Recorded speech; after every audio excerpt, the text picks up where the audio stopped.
ही काळी आई धनधान्य देई, ही काळी आई धनधान्य देई. जोडते मनाची नाती आमची माती, आमची माणसं, आमची माती, आमची माणसं, आमची माती, आमची माणसं, आमची माती, आमची माणसं, आमची माती, आमची माणसं.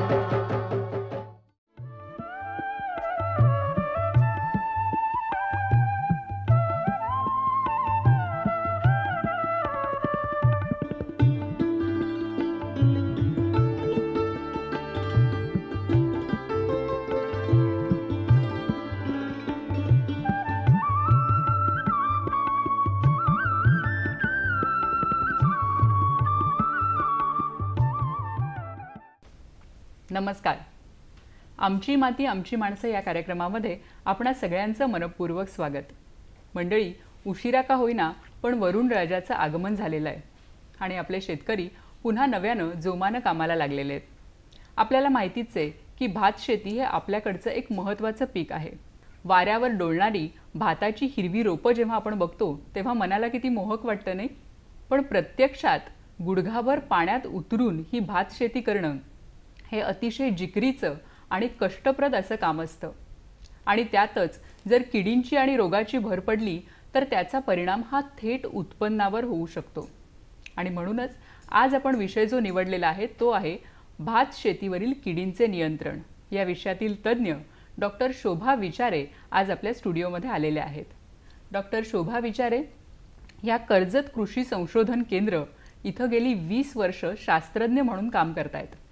भात शेती या विषयामध्ये त्यांचा हातखंड आहेच. आपले दुसरे पाहुणे आहेत श्री विनायक गोगटे सर. श्री विनायक गोगटे सर हे गेली अनेक वर्ष भात शेती करतायत आणि आज आपल्या कार्यक्रमातून आपण त्यांचे प्रत्यक्ष अनुभव ऐकणार आहोत. मॅडम, सर, या कार्यक्रमामध्ये आपलं मनपूर्वक स्वागत. नमस्कार. नमस्कार. मॅडम, सगळ्यात आधी मला असं सांगा की आता पाऊस लांबलेला आहे आणि त्यातच मध्ये खंड पडूनही पाऊस पडतोय. तर अशा परिस्थितीमध्ये जेव्हा आपण पेरणी लांबते आणि लावणी लांबते तेव्हा त्यावर किडींचा काही परिणाम होतो का? होय. आपण उशिरा पडणारा पाऊस, त्यात पडलेला खंड बरं. आणि आता गेले आपण पाहिलं की 30% पावसाचं पाऊस पडला होता.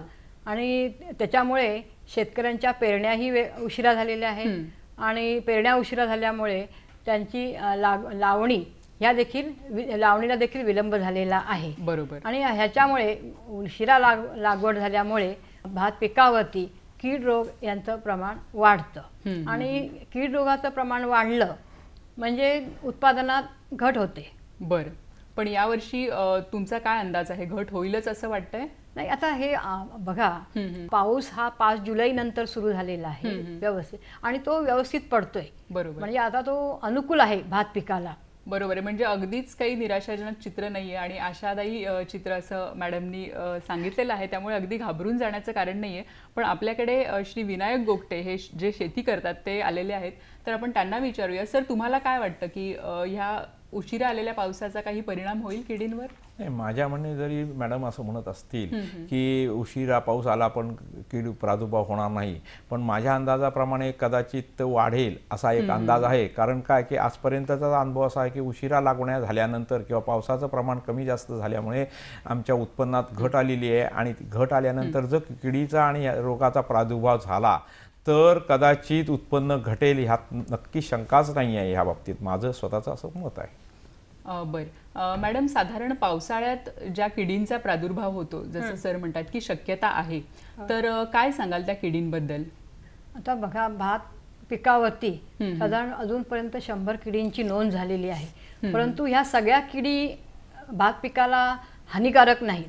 बरं. त्यातल्या काही ठराविकच 5-6 किडी मुख्यतः ह्या भात पिकाला हानिकारक आहेत. कोणत्या आहेत ह्या किडी? आता ह्या किडी एक पहिली म्हणजे खोडकिडा आहे, बरं, लष्करी आळी, पाने गुंडाळणारी अळी, बरं. सुरळीतील अळी, हम्म. अशा ह्या किडी महत्वाच्या आहेत. बरोबर आहे. आणि दुसरं म्हणजे खेकड्यांपासून सुद्धा भात शेतीचं नुकसान होतं. बरोबर आहे. सर, मॅडमनी आता काही किडी सांगितल्या आणि मला वाटतं कीड नियंत्रणामध्ये सगळ्यात पहिली पायरी जर ती कुठली असेल तर ती म्हणजे कीड ओळखता येणं. तर एक शेतकरी म्हणून तुम्ही काय सांगाल की ह्या ज्या किडी आहेत त्या ओळखता येतात का तुम्हाला? हो, आमच्या शेतकऱ्यांना बहुतेक जणांना त्यांना किडी ओळखता बरं. येतात. कारण आम्ही जेव्हा शेतावर फेरी मारतो त्यावेळेस पानं गुंडाळणी आळी जी असते, आता ज्या मॅडमनी जो सांगितली ती पानं गुंडाळणी आळी असे की 2 पानांच्या कडा एकत्र गुंडाळल्या जातात आणि त्याच्या आतमध्ये ती आळी राहते आणि त्याच्या बाहेरच्या बाजूला पांढरे डाग दिसतात, कारण त्यांनी त्याच्या अन्नरस खाल्ले, त्या पानातला अन्नरस खाल्लेला असतो. त्यामुळे आमच्या शेतकऱ्यांच्या लक्षात येतं की ती कीड आतमध्ये आहे. बरोबर. त्यामुळे काय होतं की आम्ही सर्वसाधारण ती कीड समजू शकतो की पानं गुंडाळणी आळी आपल्या शेतावर आलेली आहे. त्याच्यानंतर दुसरी जी किडी आहे ती सुरळीची किडी आहे, ती सुद्धा पानं गुंडाळते आणि ती अशी टांगलेली दिसते आपल्याला शेताच्या ह्याच्यात. आणि त्याच्यातनं काही किडी खाली जे पाणी साचलेलं असतं आपलं त्या पाण्याच्या खाली पण पडलेल्या दिसतात आणि त्यामुळे आम्हा सर्व शेतकऱ्यांना साधारण त्या किडी कशा आहेत ह्या ओळखता येतात. बरोबर. मॅडम, आता सरांनी सांगितलं की सुरळीची अळी ही कीड, तर आता ही जी कीड आहे ही पूर्वी आपल्याला जास्त दिसत नव्हती आणि त्यामुळे त्याचं जे नुकसान होतं त्या किडीमुळे होणारं तेही अगदी कमी होतं. पण हल्ली आपण बघतोय की गेल्या एक 4-5 वर्षात ही जी कीड आहे सुरळीची अळी ती आपल्याला खूप जास्त दिसते आणि नुकसानही जास्त होतं. तर ते कशामुळे होतं, काय सांगाल? तर सर्वप्रथम आपण ही पानं गुंडाळणारी अळीचं बघूया. आता हे शेतकऱ्यांनी आपल्याला सांगितलेलं आहे की पानं गुंडाळणारी अळी हे भात पिकाचं त्यांच्या नुकसान करतं. बरोबर. तर ही कीड जी आहे पानं गुंडाळणारी अळी, तर ही 3 अवस्थेमध्ये आपल्याला पाहायला मिळते. पहिली अवस्था जी आहे ती लागवडीपासून फुटवे येईपर्यंत, दुसरी अवस्था जी आहे ते फुटवे येण्याच्या अवस्थेत, आणि तिसरी जी आहे ती लोंबी निसवण्यापासून ते अगदी पार फुलं येण्यापर्यंत. अशा या 3ही अवस्थांमध्ये आपल्याला कमीत कमी एका चूड, भाताचा चूड असतो, त्या चुडामध्ये जरी 2 पानं जी रोगग्रस्त आढळली तरी ह्याचा परिणाम आपला उत्पादन घटण्यावरती होतो. म्हणजे ह्या सगळ्या स्टेजेसमध्ये ही अळी दिसू शकते. आता सुरळीच्या अळीबद्दल सांगा. सुरळीतील अळी पण ही आता त्यांनी सांगितले की पान कुरतड, त्यांच्या पानात ती गुंडाळ करून राहते.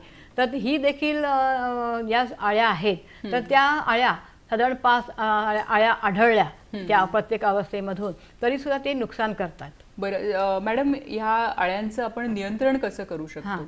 ह्या किडीचं आता नियंत्रण अळ्यांचं नियंत्रण पहिलं म्हणजे की एकात्मिक कीड व्यवस्थापन हे फार महत्वाचं आहे. बघा, ह्याच्यामध्ये शेतकऱ्यांनी काय केलं पाहिजे की सुरुवातीपासून त्यांनी आपलं बांध, शेताचे जे बांध आहेत ते स्वच्छ ठेवले पाहिजेत. गवत काढून त्यातलं नायनाट केला पाहिजे. कारण ह्या किडींचं जे घर जे आहेत राहतात ते हे शेताचे बांध व ह्याच्यातून ते असतात. तर मग सर्वप्रथम सगळ्या शेतकऱ्यांनी आपले बांध हे स्वच्छ ठेवले पाहिजे. मला वाटतं ही अगदी महत्वाची बात ही आहे. आणि दुसरं म्हणजे पिकाची कापणी झाली की त्या कापणीनंतर वापसा कंडिशन आली वापसाची की मग ते नांगरट करावी शेताची. म्हणजे ती काय, ज्या सुप्तावस्थेत कोश असतात, अळ्या असतात, त्या वरती येतात जमिनीच्या वरती आणि अतिसूर्यप्रकाशामुळे त्या नष्ट होतात किंवा वरती आल्यामुळे पक्ष्यांच्या भक्ष्यस्थानी देखील ह्या उतरतात. तर असे हे काही जे उपाय आहेत ते करावेत. आणि दुसरं म्हणजे ह्या जर अळ्यांचा प्रादुर्भाव आपल्याला आढळून आला तर आपण कार्टॅप हायड्रोक्लोराईड 50% 600 ग्रॅम किंवा ट्रायझोफॉस 40% प्रवाही 750 मिली किंवा क्लोरोपायरिफॉस 20% प्रवाही असे 2.5 लिटर किंवा क्विनॉलफॉस 25% प्रवाही 2 लिटर पाण्यात मिसळून ही आपण फवारणी शेतकऱ्यांनी केली पाहिजे. बरं. पण मॅडम, कधी म्हणजे कुठल्या स्टेजला ही फवारणी केली पाहिजे असं तुम्ही म्हणताय? साधारण 3 सांजेच्या वेळेला आपण ही फवारणी करावी. आणि सुरळीतील अळी किंवा पानं गुंडाळणारी जी अळी आहे ते एका चुडात 2 नवीन कीडग्रस्त पानं आढळली की मग ही फवारणी करणं आवश्यक आहे. फवारणी आपण करू शकतो. बरोबर आहे. म्हणजे खरं तर मुळात ज्या मूलभूत गोष्टी आहेत की बांध स्वच्छ ठेवणं आणि शेताची जी स्वच्छता आहे आणि त्याच्यानंतर नांगरणी आणि मग त्याच्यानंतरही जर किडी झाल्या तर आपण आता ते- मॅडमनी जे हां, सांगितले ते रासायनिक उपाय खत आपण करू शकतो. कीटकनाशकांचा फवारणी दिली पाहिजे. नक्कीच. सर तुम्हाला असं विचारायचं की या व्यतिरिक्त आणखी काही किडी तुम्हाला सापडतात का हो, शेतात? आम्हाला आमच्या काही शेतावर अशा किडी जाणवल्या आहेत की जेणेकरून आम्ही त्या ज्यावेळेस निदर्शन म्हणजे आम्ही फेरी मारतो आमच्या शेतावर, त्यावेळेस आम्ही त्या शेतावर गेल्यानंतर आम्हाला एक दुसरी आळी दिसते की तिचं नाव आम्हाला सर्व प्रचलित नाही आहे, पण ती अशी आहे की ती पानं कुडतरते किंवा ती पांढरे आणि तिच्यापासून पांढरे असे डाग खाली पडलेले दिसतात साबुदाण्याच्या ह्या अशा आहे आणि त्याच्यावरनं ती आळीचा प्रादुर्भाव आम्हाला जाणवतो आणि ती खोडात असते, त्याच्यामुळे आम्हाला ती कुठली आहे ते कळत नाही. मॅडम काय सांगाल जे साबुदाण्यासारखं म्हणतात दिसतंय हे त्यांना? ह्याच्याप्रमाणे ज्यांनी वर्णन केलेलं आहे त्यावरून ही लष्करी आळी आहे. बरं. हा, तर ही लष्करी आळी बांधावरती जे गवत असतं तिथे पहिलं ते फस्त करतं तिथलं अन्न. आणि तो अन्नाचा साठा संपला की मग ती मुख्य पिकावरती येते. आणि मग मुख्य पीक म्हणजे आता हे आपलं भात आहे पावसाळ्यातलं, त्या भात पिकावरती येते. मग ती पानावर असते, पानावरून ती मग सगळं ते अन्न, पानातलं अन्न किंवा त्या खोळातलं आव्यातलं अन्न द्रव्य ती खाते. आणि मग ती रात्रीच्या वेळी काय होते, रात्रीच्या वेळी ती बाहेर येते आणि मग हे अन्न सगळं फस्त करते. आणि ह्या किडीचा दाणे भरल्यानंतर सुद्धा ही कीड ही आहे, त्रासदायक आहे. म्हणजे उपद्रव होतो ह्या किडीचा. अच्छा. म्हणजे अगदी पहिल्यापासून आधी ही कीड जी आहे ही गवतावर येते, त्यानंतर मुख्य पिकात येते आणि नंतरही म्हणजे दाणे भरल्यानंतरही ही कीड आपल्याला त्रासदायक किंवा हानिकारक ठरू शकते. बरोबर आहे. म्हणजे मला असं वाटतं की आधी प्रसार होऊन मग नंतर नियंत्रण करण्याऐवजी जर आपण मुळातच जर काळजी घेतली की ह्या किडींचा प्रादुर्भाव होऊ नये आणि त्या दृष्टीने जर काळजी घेतली की बांध स्वच्छ ठेवणं किंवा गवत तिकडचं साफ करणं, तर मला वाटतं हे शेतकऱ्यांसाठी नक्कीच फायदेशीर ठरू शकेल. आणि त्याच्यासाठी आपल्याला रासायनिक कीटकनाशकांचा पण वापर करायला पाहिजे. तर साधारणपणे पीक फुलवल्यानंतर आल्यावर 4 ते 5 आळ्या प्रति चौरस मीटर जर सापडल्या, आढळून आल्या, तर आपल्याला सायंकाळच्या सुमारास वारा शांत असताना डायक्लोरोव्हॅस 76% प्रवाही, अच्छा, 650-500 लिटर पाण्यात मिसळून त्याची फवारणी करावी. बरं. किंवा क्लोरोपायरिफॉस 20% प्रवाही 2.5 लिटर 500 लिटर पाण्यात मिसळून त्याची 1 हेक्टर क्षेत्रावर फवारणी केली पाहिजे. बरं बरं. सर आता मॅडमनी काही उपाय सांगितले, तर तसं तुम्ही तुमच्या शेतात आणखी काही उपाय करता का? नाही, आता त्याप्रमाणे पहिल्यांदा आम्ही नांगरट किंवा आता हे करायला लागलेलो आहोत की ज्यावेळेस आमच्याकडे किडीचा प्रादुर्भाव वगैरे वाढत चाललेला आहे असं आमच्या निदर्शनात शेतकऱ्यांच्या येत चाललंय, त्यामुळे आम्ही दरवर्षी आता पहिली नांगरट करून घेतोच आहोत. कारण त्या नांगरटीमुळे मॅडमनी जसं सांगितलं तसं प्रादुर्भाव कमी करण्याच्यामुळे ते वरती येतात आणि त्याच्यातल्या किडी मरतात. हा जो प्रकार आहे तो आम्ही करतोच आहोत. तर त्याच्यात आम्ही तो प्रयत्नशील आज सगळा बहुतेक शेतकरी होत चाललेला आहेच. पण ह्या व्यतिरिक्त सुद्धा आम्हाला एक कीड तपकिरी भुंग्यासारखे एक लाल भुंगे दिसतात, तुडतुडे ज्याला आम्ही म्हटलं जातं, तेही असतात. त्याचाही आम्हाला त्रास होत असतो शेतामध्ये. बरोबर. तर मॅडम काय सांगाल ह्या तपकिरी रंगाचे जे तुडतुडे दिसतात त्यांच्याबद्दल? तर हा तुडतुड जे आहेत ते मोठ्या प्रमाणात रोपांची पानं जी आहेत ती पिवळी पडतात तुडतुड्यामुळे ह्या. आणि मग उपद्रव मोठ्या प्रमाणात झाला असेल तर ती रोपं वाळतात आणि मग ही रोपं वाळली की जळल्यासारखी दिसतात आणि मग अशा रोपांना लोंब्या तर येतच नाहीत, परंतु ज्या लोंब्या आल्या असल्या किंवा दाणे भरले असले तरी ते पोचट राहतात. बरं. पळीन राहतात ते. म्हणजे मला वाटतं प्रत्येक तुम्ही मगासपासून जी आळी किंवा जे कीटक याचं आपण वर्णन करतोय ते प्रत्येकाचं वेगळं वेगळं वर्णन आहे. त्यामुळे मला वाटतं आपल्या सर्व शेतकरी प्रेक्षकांनाही ते नक्कीच उपयोगी पडेल की कोणत्या प्रकारची नक्की आळी आहे किंवा कीटक आहे हे आपण वर्णनावरून देखील ओळखू शकतो. या व्यतिरिक्त आणखी काही कीटक नाही, परंतु आता तुम्हाला ह्याचा मला औषध सांगायचं राहिले, नियंत्रण कसं करायचं तुम्ही विचारलं नाहीये. नियंत्रण हे महत्त्वाचं आहे. तर आधी ह्या तुडतुड्यांची, तपकिरी तुडतुड्यांची आर्थिक नुकसानीची जी पातळी जी आहे तर ती लागवडीपासून फुटवे येईपर्यंत 5 ते 10 तुडतुडे एका चुडामध्ये, एक चूड असतो हाताचा, त्यात जर तुम्हाला 5 ते 10 तुडतुडे दिसले की ते त्याच्या पिकाचं नुकसान होणार, प्रादुर्भाव झालाय आणि पिकाचं नुकसान होणार, म्हणजे पिका उत्पादनात घट होणार. तसंच फुटवे येण्याची अवस्था असते. त्या फुटवे येण्याच्या अवस्थेत सुद्धा 10 तुडतुडे जर एका चुडामध्ये तुम्हाला सापडले तरी आपल्या पिकाचं नुकसान होणार आहे शेतकऱ्यांच्या. तसंच फुलावल्याच्या अवस्थेत सुद्धा फुलोऱ्याच्या अवस्थेत आणि त्याच्यानंतर सुद्धा 25 ते 30 तुडतुडे जर एका तुळ्यात तुम्हाला सापडले तर ते आपल्या पिकाचं नुकसान होणार आहे, उत्पादनात घट येणार आहे. म्हणून काय करायचं, शेतकरी बंधूंनी ह्या तुडतुड्यांना कमी बळी पडणाऱ्या किंवा प्रतिकारक अशा जातींचा वापर करायचा आहे. दुसरं म्हणजे आपले शेतकरी जी लावणी करतात ती दाट करतात. म्हणजे अंतर आम्ही जे सांगतो की बाबा 2 ओळीतली अंतर 15 सेंटीमीटर आणि 2 रोपातलं 20 सेंटीमीटर असं ठेवा, 20 बाय 15 अंतर ठेवा, तर ते तितकं राखत नाही. ते जवळजवळ अंतर ठेवल्यामुळे या किडीचा तुडतुड्यांचा प्रादुर्भाव वाढतो. तसंच नत्राची मात्रा जी आहे ती सुद्धा अतिप्रमाणात वापर करतात शेतकरी. आणि नत्राचा वापर झाल्यामुळे सुद्धा यांचा प्रादुर्भाव वाढतो. म्हणून नत्राची मात्रा जी आहे ती सुद्धा आम्ही जी शिफारस केलेली आहे 100, 50, 50 तर याच प्रमाणात त्यांनी हे नत्र वापरलं पाहिजे. बरोबर बरोबर. आणि मॅडम मगाशी आपण किडींमध्ये बघितलं तर त्यात एक असाही एक उपाय असतो की जो दोरीने करता येतो, तर त्याच्याबद्दल जरा सविस्तर सांगा ना. तर ही लष्करी याच्यामध्ये दाखवलेलं आहे की एक दोर घ्यायचा लष्करी अळीसाठी. म्हणजे असं बघा या स्लाइड मध्ये दाखवलेलं आहे, आपण पाहताय.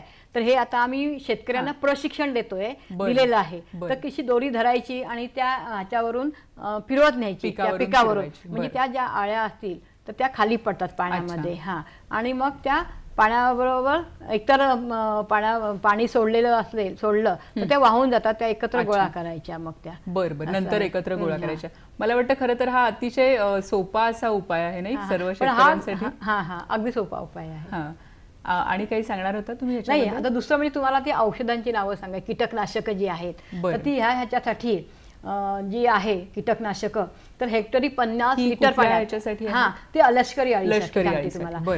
ते इमिडाक्लोप्रिड 17.8% प्रवाही 125 मिली किंवा थायामेथॉक्झाम 25% पाण्यात 125 मिली 25% पाण्यात मिसळणारे दाणेदार कीटकनाशक आहे तर ते 100 ग्रॅम किंवा क्लोथियानिडीन 15% पाण्यात मिसळणारे दाणेदार कीटकनाशक 25 ग्रॅम किंवा फेनिट्रोथिऑन 50% प्रवाही 500 मिली किंवा मोनोक्रोटोफॉस हे 36% प्रवाही 700 मिली मिली हे घ्यायचं. आणि किंवा मेलाथिया ह्याच्यापैकी एक औषध, आता मी तुम्हाला ही औषध सांगितलं त्याच्यापैकी एक 50% प्रवाही 500 मिली मिसळून ते फवारायचं. आणि ही फवारणी शक्यतोवर 3 संचांच्या वेळी वारा शांत असताना करावी. बरं मॅडम, आता तुम्ही सगळी औषधं आणि फवारणीची जी औषधं लागतात ती सांगितलीच, पण जर आणखीही आपल्या शेतकऱ्यांना जर माहिती हवी असेल तर ही माहिती कुठे उपलब्ध होऊ शकते? तर एक आता बघा, आमची कृषी दैनंदिनी आहे. त्या कृषी दैनंदिनीमध्ये आम्ही सगळ्यांची माहिती आहे, कीड रोग वगैरे इव्हन इतर बाकीचे विषय सुद्धा त्याच्यामध्ये हाताळलेले आहेत. पण प्रामुख्याने हे आता आपण ज्या किडी आणि रोग पाहतोय तर त्यांची ही माहिती त्या कृषी दैनंदिनीमध्ये दिलेली आहे. औषधं कोणती आहेत ती त्याच्यामध्ये दिली आहेत. नंतर जाती कोणत्या वापराव्यात त्याही त्याच्यामध्ये दिलेल्या आहेत. शिवाय काय करतो, आमचं प्रादेशिक कृषी संशोधन केंद्र कर्जतमध्ये वेगवेगळ्या विषयांचे हे आहे, तर आम्ही त्याच्या घडीपत्रिका देखील तयार केलेल्या आहेत ह्यांच्या. तर त्याच्यातून तुम्हाला ती माहिती मिळू शकते शेतकऱ्यांना. किंवा मग अगदी कृषी विभाग आहे, कृषी आम्ही शेतकरी मेळावे घेतो की त्याच्यातून हे आम्ही अशा प्रकारची माहिती शेतकऱ्यांना देत असतो. बरोबर आहे. म्हणजे जे जवळचं कृषी संशोधन केंद्र असेल किंवा ऍग्रिकल्चर कॉलेज असेल तर तिथे ही माहिती शेतकऱ्यांना मिळू शकते, उपलब्ध होऊ शकते. किंवा काही काळ काय होतं, शेतकऱ्यांना वाटलं एखादा ओळखता नाही आलं एखादा नमुना ह्याचा किडीचा किंवा रोगाचा, तर ते तिथे घेऊन येऊ शकतात. बरं. आणि त्याप्रमाणे आम्ही शास्त्रज्ञ त्यांना त्याच्यावरती उपाय सांगतो किंवा कीटकनाशकं कोणती आहेत किंवा बुरशीनाशकं समजा रोगांसाठी कोणती आहेत ती आम्ही त्यांची नावं सांगतो त्यांना. मग ते घेतात. आणि पंचायत समितीमध्ये सुद्धा ही औषधं सबसिडीवरती उपलब्ध केली जातात. समजा एखाद्या रोगाचा प्रादुर्भाव मोठ्या प्रमाणात झाला तर तो आटोक्यात आणण्यासाठी पंचायत समितीमार्फत ही कीटकनाशकं बुरशीनाशकं शेतकऱ्यांना सबसिडीवरती दिली जातात. बरं बरं बरं. म्हणजे शेतकरी बंधूंसाठी हे सांगणं मला वाटतं आवश्यक आहे की आता जे मॅडम सांगतात ते तुम्ही टिपून घ्याच, पण जर ते शक्य नसेल तर जवळचं जे कृषी संशोधन केंद्र आहे किंवा कृषी महाविद्यालय आहे तिथे जर आपण गेलात तर आपल्याला ही पूर्ण माहिती व्यवस्थितपणे मिळू शकते. मॅडम, आता आपण किडींबद्दल आणि कीटकांबद्दल चर्चा केली, पण भात शेतीमध्ये खेकड्यांचा प्रादुर्भावही होतो आणि मला वाटतं बऱ्याचदा खेकडे हे देखील पिकांसाठी अतिशय त्रासदायक असे ठरू शकतात. तर सर तुमचा काय अनुभव आहे, खेकड्यांचा किती त्रास होतो तुम्हाला? आमच्या मते भरपूर त्रास होतो. म्हणजे जेवढ्या प्रमाणात आम्ही म्हणतो किडीचा किंवा रोगांचा आम्हाला प्रादुर्भाव होत असतो त्याच पद्धतीनं आमचा ह्या खेकड्यांचा पण आम्हाला प्रादुर्भाव होत असतोय. साधारण बांधाच्या बाजूनी जी आमची लागवड असते भात शेतीची, त्या भात शेतीचे भरपूर तुकडे केलेले सापडतात. म्हणजे पहिल्या प्रथम म्हणजे लावल्यानंतर सुद्धा सापडतात आणि नंतर पीक उत्पन्न झाल्यानंतर सुद्धा सापडतात आणि आतमध्ये, त्यामुळे भरपूर नुकसान आमचं खेकडे करतायत. म्हणजे त्याबद्दल हे शंकाच आहे की आता कसं नियंत्रण करावं याचा एक, कारण का त्याच्यावर औषध फवारणी होऊ शकत नाही त्याच्यावर, त्याच्यामुळे हा प्रश्न आहेच. बरोबर आहे मॅडम. ह्या आता खेकड्यांचा जो एवढा त्रास होतोय तर त्याचं नियंत्रण आपण कसं करू शकतो? सर्वप्रथम काय करायचं, साधा उपाय की पावसाळा सुरू झाल्यानंतर हे खेकड्याचे बीज बाहेर पडतात. तर त्यामुळे पावसानंतर लगेचच रात्रीच्या वेळी ते खेकडे बाहेर पडतात. तर त्या लाईटच्या ह्याच्यामध्ये शेतकऱ्यांनी ते खेकडे गोळा केले पाहिजे आणि त्याचा नायनाट केला पाहिजे. बाहेर पडतात, रात्रीच्या वेळी बाहेर पडतात ते, तर त्यावेळेला ते गोळा करून त्याचा नायनाट करावा, म्हणजे त्याची संख्या कमी होते पहिली. बरोबर. त्याच्यानंतर मग दुसरा एक उपाय जो आहे की 1 किलो भात घ्यायचा, त्यांना ते काहीतरी आमिष दाखवायचं, त्याला आमिष खायला घालायचं. तर ते आमिष म्हणजे असं आहे की 1 किलो भात, शिजवलेल्या भातामध्ये त्यात तुमचं ॲसिफेट पावडर 75 ग्रॅम किंवा 50% पाण्यात मिसळणारी कार्बारिल भुकटी 100 ग्रॅम किंवा 50% मिथिल पॅराथिऑन 10 मिली टाकून ते विषारी आमिष तयार करायचं आणि साधारण 1 हेक्टरला 100 गोळ्या अशा तयार करायच्या आणि जिथे जिथे ती बिळं आहेत त्या बिळात हे आमिष ठेवायचं, गोळी तयार केलेली, आणि मग बिळ लिपून घ्यायचं, बिळं लिपून घ्यायची. जर दुसऱ्या दिवशी परत पाहिलं तर जी बिळं खेकडे बाहेर आलेले असतात तर ती बिळं उघडी असतात, मग परत त्या दुसऱ्या दिवशी तेच आमिष तिथे ठेवून परत बिळं लिपून घ्यायची.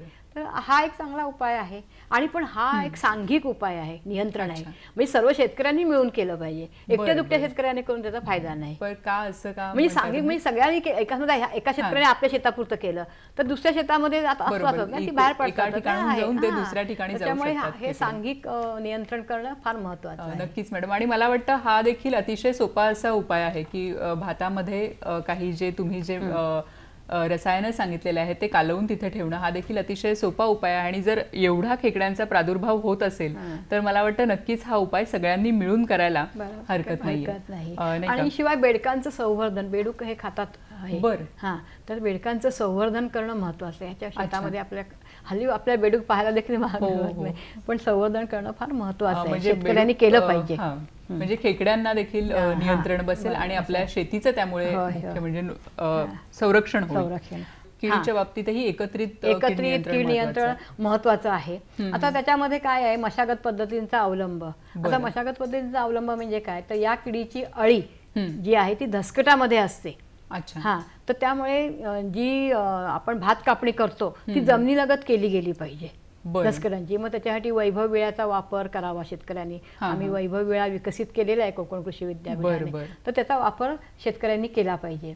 तसंच उशिरा येणाऱ्या किंवा उंच वाढणाऱ्या ज्या स्थानिक जाती आहेत, पटणी, कोलम, जिनिया, भडस, या जातींची लागवड करायची नाही, प्रतिकारक्षम जातींची लागवड करायची. नंतर दुसरं तांत्रिक पद्धतीचा अवलंब आहे.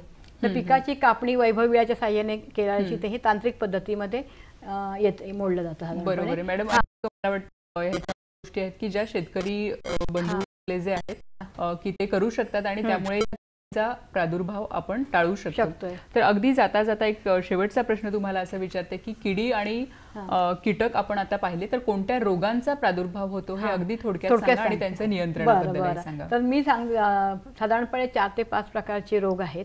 करपा, कडा करपा, शेंडा करपा, नंतर आभासमे काजळी, तर अशा प्रकारचे रोग, उदबत्ता नावा रोग आहे. तर हे असे रोग आहेत. या नियंत्रणासाठी आपल्याला वेगवेगळे हे रोग काय होतंय, अनेक प्रकारचे रोग एका वेळेला भात पिकावरती येतात. तर प्रत्येक रोगासाठी वेगळं नियंत्रण करण्यापेक्षा ह्याच्यामध्ये सुद्धा एकात्मिक व्यवस्थापन फार महत्वाचं आहे. म्हणजे या सगळ्या रोगांसाठी व्यवस्थापन हे आहे साधारण एकाच प्रकारचं आहे. हा एकाच प्रकारचं साधारणपणे औषधांची बरं, बरं. जी बुरशीनाशक आणि हे जे रोग आहेत हे बुरशीजन्य आहेत आणि काही जीवा आता कडाकरपा जो रोग आहे तो जीवाणूजन्य आहे बरं. आणि बाकी बुरशीजन्य रोग आहेत. बरं. परंतु आता ह्या रोग एकाच वेळी येण्याची शक्यता असते म्हणून मी म्हटलं तुम्हाला की प्रत्येक रोगासाठी वेगळा उपाय करण्याची आवश्यकता बरं. काय नसते. आपल्याला तर नियंत्रण त्याच्यासाठी ते अगदी आर्थिक थोडक्यात दृष्ट्या सांगा. परवडत नाही. म्हणून काय करायचं आता मी मागास तुम्हाला किडीच्या बाबतीत जे सांगत आलेले आहे तेच आहे की पीक कापणीनंतर लगेच शेतातील धसकट काढायची, ती वेचून टाकायची, त्यांचा नायनाट करायचा आहे. परत वापशावरती हे आलं की जमीन नांगरट करायची आणि ती कीड किंवा त्याचे जे आळ्या असतात त्या किंवा जे जंतू असतात ते मरून जातात. त्याच्यानंतर भात खाचरांची बांधबंदिस्ती करणं सुद्धा शेतकऱ्यांनी महत्वाचं आहे. म्हणजे हे जे काही शेतकऱ्यांच्या हातात आहेत, जरी औषधांचा तो भाग वेगळा राहिला परंतु भात खाचरांची बांधबंदिस्ती, जमिनीची खोल नांगरट करणं, नंतर ह्या ज्या आपण आता गोष्टी सांगितलेल्या आहेत त्या मला वाटतं शेतकऱ्यांनी ह्या मूळ गोष्टी आहेत आणि त्या त्या पाळल्या शेतकऱ्यांनी पाळल्या पाहिजे. म्हणजे पाहिजेत. रोगाचं प्रमाण कमी होतं. माणसाचं कसं आपण जर काळजी घेतली तर रोग होत नाहीत, म्हणजे डॉक्टरकडे जाण्याची पाळीच येत नाही. म्हणून हे महत्वाचे आहे. नक्कीच. म्हणजे प्रतिबंध हा नेहमीच उपचारांपेक्षा चांगला असतो आणि आपण सगळेजण प्रतिबंध या किडींसाठी आणि रोगांसाठी करूया आणि त्यानंतर जर गरज लागली तर नक्कीच कीटकनाशकांचा किंवा औषधांचा आपण वापर करू शकतो. मॅडम, सर, आपण इथे आलात आणि आम्हाला मार्गदर्शन केलं त्याबद्दल दूरदर्शनच्या वतीने मी आपली मनपूर्वक आभारी आहे. नमस्कार. नमस्कार.